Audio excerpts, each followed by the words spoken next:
Doncs això que us deia, avui volem tancar amb música i una cançó que toca un tema molt delicat, la salut mental, la soledat, aquella sensació que de vegades tens el món en contra, una sensació que l'hem tingut tots, almenys una vegada a la vida.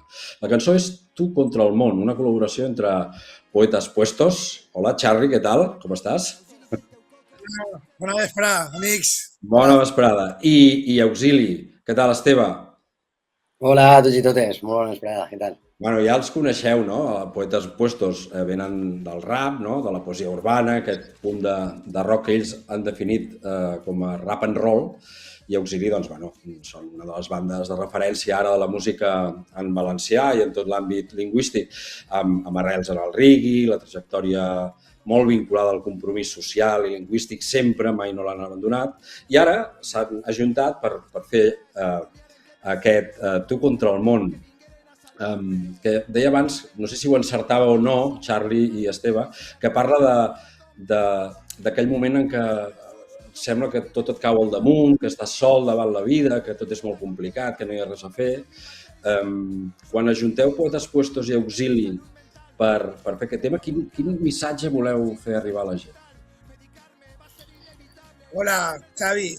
Bueno, pues realment jo és que he tingut hiperactivitat tota la vida i en aquest àmbit, en aquest tema, he sentit molta soledat a vegades de psicòlegs en l'escola, en l'institut també, psicòlegs i psiquiatres i tal, i he tingut un TDAH que han patit els meus pares, ha patit la meva parella, ha patit els meus amics, i era un tema que estava ara molt de moda, la salut mental, que no se li dedica el percentatge que se li té que dedicar, com a la o altres moltes coses, i era una reivindicació. I, bueno, que millor fer-la que en Auxili i en Esteve, som amics molts anys, respecte molt la seva música, tot el que estan fent pel moviment cultural i de rock i de rap i reggae en valencià, i així t'ha solet. Bueno, Esteve i jo portem 3 o 4 anys jugant a futbol junts, ens admirem, i crec que ell era perfecte per donar-li el toc a aquest tema que ja tenia rumiant jo en el meu cap ja molts anys.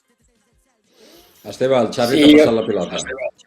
Sí, completament amb el que ha dit el Charlie. Per a mi són uns referents del rap, de l'escena rap des de fa molts anys, des de que tinc consciència del rap i sobretot de l'escena més local, valenciana i de més. Bueno, vaig escoltar el Charlie rapejar fa temps i me pareix un dels millors escriptors que n'hi ha, sempre li ho he dit. Sempre ha escrit d'una manera molt diferent a la meua, perquè jo sempre soc, sol escriure d'una manera molt alegre, molt festiva, també canya política, però sí que és cert que mai havia tocat els temes tan profund i del coret i de la salut mental com ell a voltes tractant les lletres, perquè al fer rap doncs, és molt més egotrip, no? La manera d'escriure. I la veritat que quan em va comentar la idea vaig dir, uau, que guai, perquè també m'ha donat a mi la possibilitat d'eixir-me un poc d'això, de la meva manera d'escriure i de fer més festiva i més alegre i centrar-me un poc en el meu coret, intentar entendre també aquests moments de soledat com bé parlaves, aquests moments que tots patim d'incomprensió una mica i bé, ha sigut molt bonic poder fer aquesta connexió, la veritat que queda molt xula. Us veu posar d'acord de seguida amb la lletra, la música, el to que havia de tenir, el vídeo que estem veient, no? Que també és molt potent per transmetre aquest missatge. Sí, jo crec que amb la lletra i la idea estava clara. En la música sí que li vam pegar unes voltetes més, no? Vam estar treballant perquè al principi les idees, doncs això, costava de quadrar aquest rap tan pur i aquest estil que tenen ells tan marcat, no? Com bé has dit abans, rap and roll, amb el meu reggae, però pense que al final ho hem aconseguit i estem supercontents amb el Teco i tota la banda que tenen ells, doncs, molt fàcil treballar.